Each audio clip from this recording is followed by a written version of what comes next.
اہل تشیعوں کا کہنا یہ ہے کہ حضرت علی کی خلیفاؤں سے اختلاف تھا. بریلوی بڑے اس معاملے میں وہ ہوتے ہیں. آؤ پھر بیٹھ کے باتیں کرو, پھر کرتے ہیں, پھر کھل کے باتیں نہیں کرتے ہیں. اہل تشیعوں کو بولو آؤ 2812 پہ بیٹھ کے بات کرتے ہیں. ان کو علماء کو بولو, ان کے پیروں کے نیچے سے زمین نکلتی ہے. جو ہم لوگوں کو بچپن سے کربلا بتایا گیا نا بیٹا, کربلا وہ نہیں. السلام علیکم, میرا نام ہے ویسر, آپ لوگ دیکھ رہے ہیں ہاؤس آف مرزا کی اتنی دیر کے بعد ایک نیو ویڈیو میں آپ کا خوش آمدید ہے. تو آج میں ہمارے ساتھ ہمارے پرانے دوست, ہمارے پرانے بھائی سمیر بھائی. تو چلیے آج کا یہ مکالمہ یہ کرنے سے اسٹارٹ کرتے ہیں, تو آپ ہمارے ساتھ بنے رہیے. اچھا جی, السلام علیکم. کوشچن آپ کا تھا کہ محرم کی اہمیت اسلام میں کیا ہے. اچھا, آپ لوگوں کو پتا ہے یہ محرم یا یہ جو ہمارا ہجری کیلنڈر ہے کب سٹارٹ ہوا؟ کس کو پتا ہے؟ حضرت عمر کے دور میں, اور حضرت علی کے مشورے سے.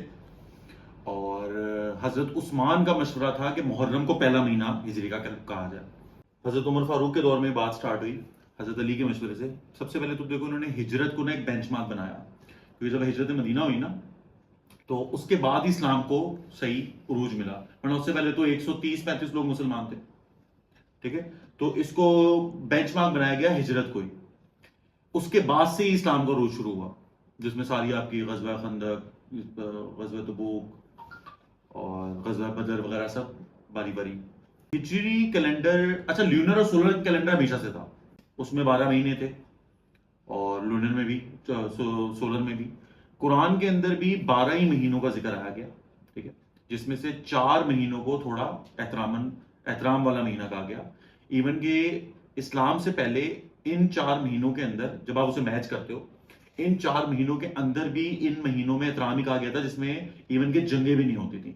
تو نبی پاک صلی اللہ علیہ وسلم نے بھی اسی چیز کو فالو کیا, اور اسی چیز کو آپ نے آگے بڑھایا پچھلے اس کو دیکھتے ہوئے بھی, اور اللہ تعالیٰ کے حکم سے بھی.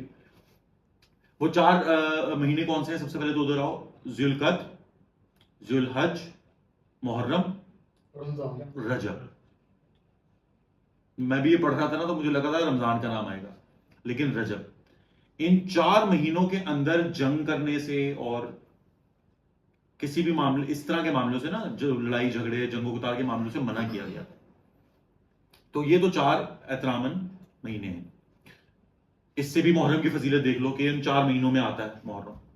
دوسرا پھر یہ کہ محرم اسلام کی پہلا مہینہ محرم کو اس لیے بھی کہا گیا, محرم کا جو مہینہ ہے اس کے اندر کافی چیزیں آپ کو ریلیٹڈ ملیں گی جو آپ کو ویسے حدیثوں میں تو نہیں ملیں گی, لیکن جب آپ ہسٹری پڑھو گے نا, جس طرح حضرت یونس علیہ السلام جو مچھلی والا واقعہ وہ محرم کا مہینہ بنتا ہے. حضرت آدم علیہ السلام اور اما حوا جو ہیں ان کی بھی جو آپس میں ملاقات ہوئی, وہ بھی اس کو جب آپ کیلکولیٹ کرو گے تو وہ محرم کا ہی مہینہ بنتا ہے.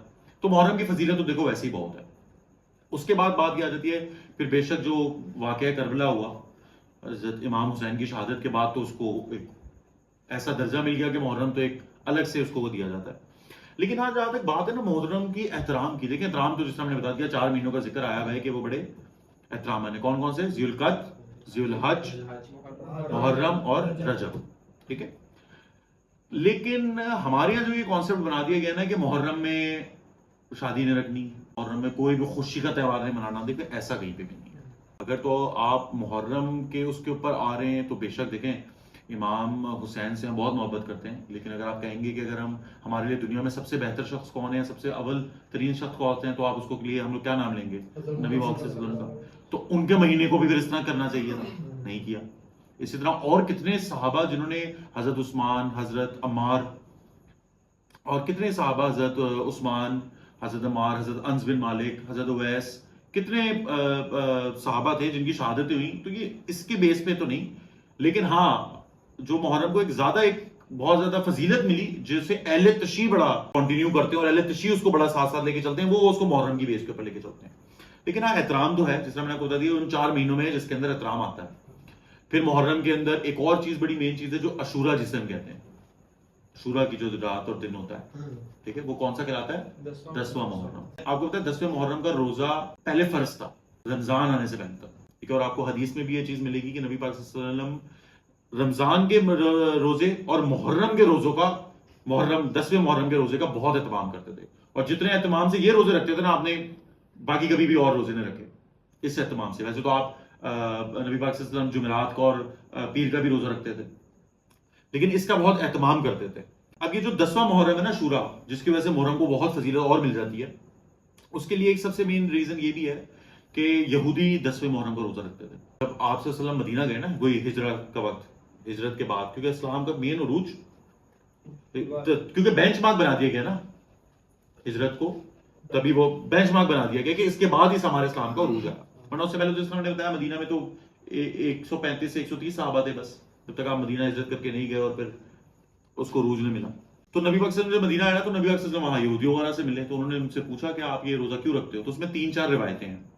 ایک روایت میں یہ آتا ہے کہ انہوں نے کہا جی ہم اسے عید کے طور پہ مناتے ہیں تو ہم روزہ رکھتے ہیں 10ویں محرم کا. بعض جگہ آیا کہ ہم اسے خوشی کے طور کے اوپر روزہ رکھتے ہیں. ایک روایت میں یہ آیا کہ فرعون اس دن, اب دیکھو محرم کی ایک اور چیز بھی آ گئی, فرعون جو وہ سمندر میں اور وہ جو پورا واقعہ ہوا تھا حضرت موسیٰ علیہ السلام کا اور فرعون کا, تو جب وہ فرعون ڈوبا تھا اور غرق ہو گیا تھا, حضرت جبریل امین فرعون کے منہ میں مٹی ڈالی تھی انہوں نے اس سے کہ آپ اگر حضرت جبریل امین کا یہ ماننا تھا کہ ان کا یہ عقیدہ تھا کہ اگر فرعون اس وقت بھی معافی مانگتا نا تو اللہ تعالیٰ اتنے رحیم ہے کیوں معاف کر دیتے. یہ جبریل امین نے نبی پاک صلی اللہ علیہ وسلم کو بتائی کی بات کہ میں آپ کو اللہ کی رحمت بتاتا ہوں. انہوں نے اس کانٹینٹ میں بھی وہ محرم کا روزہ 10ویں محرم کو یہودی مناتے تھے. اچھا اب وہ ڈیٹ چینج ہو گئی ہے کیونکہ اب وہ لیونر ایکلپس اور سولر ایکلپس کے ساتھ نا وہ 10 محرم ہماری ان ڈیٹس کے ساتھ میچ نہیں کرتا. اب وہ اسے ایک اور دن کا نام دے دیا گیا ہے تو مجھے اس وقت یاد نہیں آ رہا, وہ اب اس کو اس دن کے لیے مناتے ہیں. تو جب نبی پاک صلی اللہ علیہ وسلم کی بات پتہ چلی نا تو نبی پاک صلی اللہ علیہ وسلم نے کہا یہودی ہم سے زیادہ حضرت موسیٰ سے محبت نہیں کرتے تو ہم بھی 10ویں محرم کا روزہ رکھا کریں گے, عاشورہ کا روزہ رکھا کریں گے. اس دن 10ویں محرم کا روزہ بھی ہمارے سے اوپر ہو گیا کہ ہم نے 10ویں محرم کا روزہ بھی رکھنا ہے. اس کے بعد آئی بات صحابہ نے, ایک صحابہ نے کہا کیونکہ نبی پاک صلی اللہ علیہ وسلم منع کرتے تھے کہ یہود و نصارہ سے مشابہت مت کرو, مطلب تمہاری چیز ان کے ساتھ ملنی نہیں چاہیے, میچ نہیں کرنی چاہیے. اچھا دیکھیں اب آج کل کے دور کے لحاظ سے بھی کریں گے نا, کسی بھی علماء کو, کسی بھی مولوی کو یا کسی بھی اسکالر کو اگر ان کا کوئی شاگرد یا ان کا کوئی اسٹوڈنٹ کہے گا نا کہ آپ نے تو یہ کہا تھا اب آپ یہ کہہ رہے ہیں, تو لو جی رپڑ ڈل جانا ہے. وہ تو کہے گا تم ہمیں بتا رہے ہو, مجلس سے اٹھا دیں گے اور یہ سب کچھ ہو جائے گا. اب نبی پاک صلی اللہ علیہ وسلم نے اپنے صحابہ کو اتنی علم دینے کے ساتھ ساتھ انہیں اس چیز کی آزادی بھی دی ہوئی تھی اور وہ اس چیز کو ایکسیپٹ کرتے تھے. بہت ایک آدھی دفعہ نہیں, کافی جگہوں پہ ایسا آیا آپ کو ملے گا کہ نبی پاک صلی اللہ علیہ وسلم کوئی بات کر رہے ہیں تو صحابہ اس چیز کو وہ کہ نبی پاک صلی اللہ علیہ وسلم ایسے نہیں ایسے کر لیں, نبی پاک صلی اللہ علیہ وسلم مانتے تھے اس چیز کو, اس چیز کو نہیں کرتے تھے. اب تم ہمیں بتاؤ گے, جو آج کل کا ٹرینڈ ہے, آپ جس طرح آج کل ہم چیزوں کو لے کے چلتے ہیں, تو آج کل کے تو علماء کو تو وہی والی بات ہے نا, آج کل کے تو مولویوں کو چھوڑ دیں آپس. تو ایک صحابہ نے نبی پاک صلی اللہ علیہ وسلم کو کہ نبی صلی اللہ علیہ وسلم کی تو مشابہت نہیں ہو جائے گی. تو اس میں نبی پاک صلی اللہ علیہ وسلم نے کہا کہ اگر میں اگلے سال زندہ رہا یا میری زندگی رہی تو پھر ہم اگلے سال 9ویں کا روزہ بھی منائیں گے. ٹھیک ہے, تو اگلے سال ہم 9ویں کا روزہ بھی منائیں گے. اچھا دو روایتیں آتی ہیں, ایک روایت آتی ہے 9ویں محرم کا روزہ منائیں گے, ایک آتا ہے 9ویں کا بھی روزہ منائیں گے, رکھیں گے مطلب. تو 9ویں کے ساتھ اس لیے 10ویں کا روزہ جڑتا ہے جس کو اہل تشیع مانتے ہیں. اب پتہ نہیں کیوں وہ ان چیزوں کو حدیثوں کو وہ کرتے ہیں جو ان کے, اچھا کچھ علماء مانتے ہیں کچھ نہیں مانتے. اہل تشیع کے علماء میں بھی بڑا اختلاف ہے. جس طرح آپ کو پتہ ہے کہ کچھ اہل تشیع جو ہیں وہ ماتم کرتے ہیں اور کچھ اہل تشیع نہیں کرتے. تو ماتم کا تو کانسیپٹ کا تو اسی دن اینڈ ہو گیا تھا. جو حدیث ہے ہم پر کافی دفعہ اس کو ہماری پرانی ویڈیوز میں بھی ہم نے اس کو ذکر کرا ہوا ہے اور اس کا بہت دفعہ ذکر آیا ہوا ہے کہ جو ماتم والا کانسیپٹ ہے تو اسی دن ختم ہو گیا تھا کہ جب نبی پاک صلی اللہ علیہ وسلم کی وفات ہوئی تھی. تو حضرت علی جب آپ صلی اللہ علیہ وسلم کے پاس آئے تھے, آپ صلی اللہ علیہ وسلم جب کی وفات ہونے کے بعد سب باری باری آ رہے تھے نا, تو حضرت علی نے آ کے آپ کی قبر پہ کہا, قبر کہنا سوری, آپ صلی اللہ علیہ وسلم کے پاس کھڑے ہو کے کہا کہ یا رسول اللہ, آج ہمیں جتنا غم ہے آپ کے جانے کا, اگر آپ نے ہمیں منع نہیں نہ کیا ہوتا تو آج ہم اپنے آپ کو مار مار کے مار ہی دیتے, دکھ کے مارے. مطلب وہ ماتم کا ہی ذکر کرا نا, اور ساتھ انہوں نے کیا کہا کہ اگر آپ صلی اللہ علیہ وسلم نے ہمیں منع نہیں کیا, اور یہ آپ کو شیعوں کی کتاب ہے تاج العلماء, یہ آپ کو اس میں بھی ملے گی, یہ ریفرنس آپ کو اس میں بھی ملے گا. تو پھر بھی مارتے ہیں کچھ شیعہ نا, کچھ علماء اس چیز کو کنٹینیو کرتے ہوئے, کچھ شیعوں کے علماء اس چیز کو نہیں مانتے. آپ نے دیکھا ہوگا نا, کچھ شیعہ نہیں ماتم کرتے لیکن کچھ شیعہ ماتم کرتے ہیں. ٹھیک ہے, اس بات کے اوپر پھر محرم کی اہمیت سے ہمیں وہ آیا کہ دیکھیں 10ویں محرم کی یہ بھی ایک اہمیت ہے. ٹھیک ہے, تو یہ پہلے سے چلتی آ رہی تھی. پھر رمضان کے جب روزے آئے تو محرم کے روزے کو, 10ویں محرم کے روزے کو فرض نہیں کہا گیا, لیکن اس کی بڑی اہمیت ہے اور بڑی فضیلت ہے. اسی طریقے سے جس طرح رمضان کے روزے, جس طرح وہ حدیث آئی ہے نا کہ نبی پاک صلی اللہ علیہ وسلم, ایک صحابہ کرام سے روایت ہے, صحیح بخاری میں بھی ہے, صحیح مسلم میں بھی ہے, کوٹ کر دینا نیچے حدیث میں, کہ آپ صلی اللہ علیہ وسلم جس طریقے سے رمضان کا اور 10ویں محرم کے روزے کا اہتمام کرتے تھے اور کسی روزوں کا اہتمام نہیں کرتے تھے, تو ان کی فضیلت محرم کی اور آپ کو سمجھ میں آ گئی. لیکن ہاں کہ محرم میں شادی نہ کرنا, خوشی نہ منانا, ایسا کچھ بھی نہیں ہے. تو یہ والا جو کانسیپٹ ہے نا, اب آپ لوگوں کو جس طرح ہمارے استاد ہیں اور آپ آپ کو پتہ ہی ہے میں ان کو پرسنلی طور پہ بہت سنتا ہوں, ڈاکٹر اسٹار احمد کو. انہوں نے اپنے بیٹے کا ولیمہ 10 محرم کو رکھا صرف ایک ایگزامپل وہ کرنے کے لیے کہ بھائی اس میں اتنا کوئی وہ نہیں ہے, جس کے اوپر الیکٹریشیوں نے کچھ چیزوں نے کچھ علماء نے بڑا خلاف کیا تھا کہ بڑے ان کے خلاف ہوئے تھے, لیکن کچھ علماء نے کہا تھا کہ بھائی کوئی حرام نہیں ہے اس میں خوشی منانا اور وہ سب کرنا, وہ آپ کی مرضی آپ کی مرضی ہے. آپ احتراماً چیزوں کو نہیں کر رہے ہو وہ ایک الگ بات ہے, کہ آپ نے اگر احتراماً چیزوں کو تھوڑا سا وہ کرنا ہے تو وہ معاملہ الگ ہے. ہاں احترام اپنی جگہ پر ایک ہے. سیم اسی سے ریلیٹڈ ایک اور بات میرے دماغ میں آ رہی ہے اسی پوائنٹ سے ریلیٹڈ, کیونکہ محرم میں کنڈے اور یہ سبیلیں اور یہ ختم کا بڑا وہ ہوتا ہے. دیکھیے بات میں پہلے بھی کہہ چکا ہوں, سورہ بقرہ کی آیت ہے جو ہم نے لاسٹ ٹائم بھی کافی دفعہ ڈسکس کی ہوئی ہے کہ آپ سورہ بقرہ میں اللہ تعالیٰ نے کلیئر کٹ کہا ہے کہ تم پہ مسلمانوں پہ مرا ہوا گوشت حرام, وہ رزق جس پہ اللہ کے سوا کسی کا نام پکارا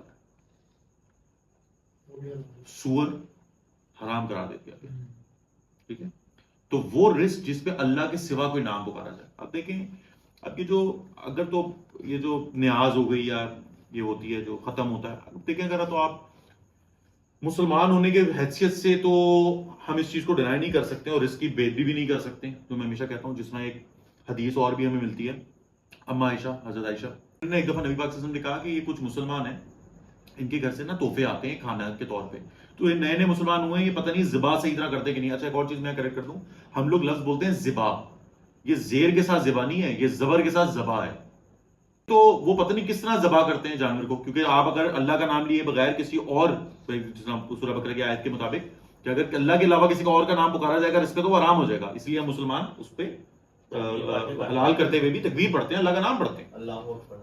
تو اگر وہ آپ اس کے علاوہ پڑھیں گے تو حضرت عائشہ نے اما عائشہ نے ان سے پوچھا نبی پاک صلی اللہ علیہ وسلم سے کہ وہ اس طریقے سے بھیجتے ہیں جو ہمارے کچھ مسلمان نئے مسلمان ہیں, تو وہ پتہ نہیں صحیح طرح ذبح کرتے ہیں کہ نہیں کرتے ہیں, تو کیا کریں. تو نبی پاک صلی اللہ علیہ وسلم نے مسکرا کے کہا بسم اللہ پڑھ کے کھا لو, بسم اللہ پڑھ کے کھا لو. لیکن اب اس میں اس چیز کو تھوڑا سا کانٹینٹ کو ریلیٹڈ رکھو کہ یہ مسلمانوں کی بات ہو رہی تھی, یہ مسلمانوں کی بات ہو رہی تھی, وہ مسلمان گھر سے کھانا آ رہا تھا. اب اس کا مطلب یہ نہیں ہے کہ یہودی تمہیں سور بنا کے بھیجے گا تو تم کھا لو, ٹھیک ہے. یہ ہم مسلمان گھروں کی بات کر رہے ہیں. تو اس میں اب اب بحث شروع ہو جاتی ہے اہل تشیع کا گھر کا نہیں کھانا, بریلی کا نہیں کھانا, وہابی کا نہیں کھانا, حدیث کا نہیں کھانا. ہم اس طرف نہیں جا رہے. ہاں اگر تو دیکھیں وہی بات ہے بھائی, روٹی کا احترام کرو دے اور جب بھوک لگی ہے تو اس کو کھا لو, لیکن ہاں یہ ضرور پوچھو کہ کس چیز کا. اب دیکھیں اس میں بھی فرق ہے. اگر آپ کو اگر کوئی کہتا ہے نا کہ یار یہ ہم نے اس لیے بنوایا ہے کہ اس کی فضیلت سے حضرت علی کو, حضرت عباس کو, حضرت امام حسن کو, یا کسی بھی بزرگ کو, یا کسی بھی عالم دین کو فضیلت ان کا ثواب پہنچے گا, کھاؤ بسم اللہ, ہے اللہ کے نام کا, لیکن اس نیت سے بنوایا ہے کہ ان کو ثواب پہنچے گا, کھاؤ, کوئی پرابلم نہیں, کوئی پرابلم نہیں, آپ کھا سکتے ہیں. وہ بوڑھا بنا دے بندہ کون نہیں, یہ تو پوچھنا تو ضروری ہے نا, اتنا تو حق ادا کریں گے نا, کیا پوچھیں گے, ضرور پوچھ لو ایک دفعہ. تو جو وہی گل ہے جڑی بھوک لگی ہے تو پھر ان چکروں میں نہیں پکڑو, پھر اسی حدیث کو فالو کرو, نبی پاک صلی اللہ علیہ وسلم والوں کی بسم اللہ کر کے. اور اگر تو ہاں ذرا اپنے ایمان کو, نفس کی لڑائی ہے ساری, اگر بریانی دیکھ کے نہیں دل خراب ہو رہا اور اپنے نفس کو وہ دیکھتے ہوئے کہ نہیں یار میں نہیں کھاؤں گا, جس طرح مجھے آپ بہت سے لوگ چھیڑتے ہیں کہ نہیں وہابیاں آپ نہیں کھاتے, میں تو پوچھتا ہوں کہاں سے آیا, ہم تو پوچھتے ہیں کہاں سے آیا, کس کے نام کا. اچھا اس میں ایک اور چیز ہے, آپ ان سے پوچھو کہ کس کے نام کا ہے, وہ کہیں گے جی ہم نے ان کے نام کا ہے کہ ان کو ثواب ہوگا, ٹھیک ہے. جب اور کچھ کر رہا ہے تو پھر پوچھو کہ اس سے تمہارا کیا مقصد ہے. اگر تو اس بنوانے والے کا یہ مقصد ہے نا کہ میں نے یہ دیگ بنوائی ہے لیٹ سپوز داتا گنج بخش کے نام کی, تو ان کو اس کا ثواب پہنچے گا اور وہ خوش ہو کے اس سے میری یہ مراد پوری کریں گے, یہ تو کھلا شرک ہو گیا, یہ تو کھلا شرک ہو گیا, یہ تو نہیں بکا سکتے آپ. پھر یہ روک دو وہیں پہ, پلیٹ پیچھے کر دو, پھر بسم اللہ پڑھ کے بھی نہیں کھانا, کیونکہ بسم اللہ پڑھ کے سور بھی حرام ہے, ٹھیک ہے, اور حرام رزق بھی حرام ہے, تو پھر تو پیچھے کر دو گے. لیکن ہاں اس چیز کو وہ رکھتے ہوئے کہ وہ بس ان کا یہ مقصد ہے کہ ارے ختم دلوایا ہے اللہ کے نام کا, یہ ختم دلوایا ہے ویسے ایسا ثواب کے لیے, ٹھیک ہے, تو پھر تو آپ کھائیں گے, اس میں کوئی پرابلم نہیں ہے. آپ کا کوشچن. ریل سکرول کر رہا تھا تو میرے نا کیا کہتے ہیں ایک ریل آئی میرے سامنے, اس میں نا شیعہ نا 9ویں 10ویں محرم کو کیک بانٹ رہے ہیں. اب وہ بڑا سا کیک ہے, اس کو پہلے گھوڑے کا منہ لگوا رہے ہیں, ٹھیک ہے, اس کے بعد کیا کہتے ہیں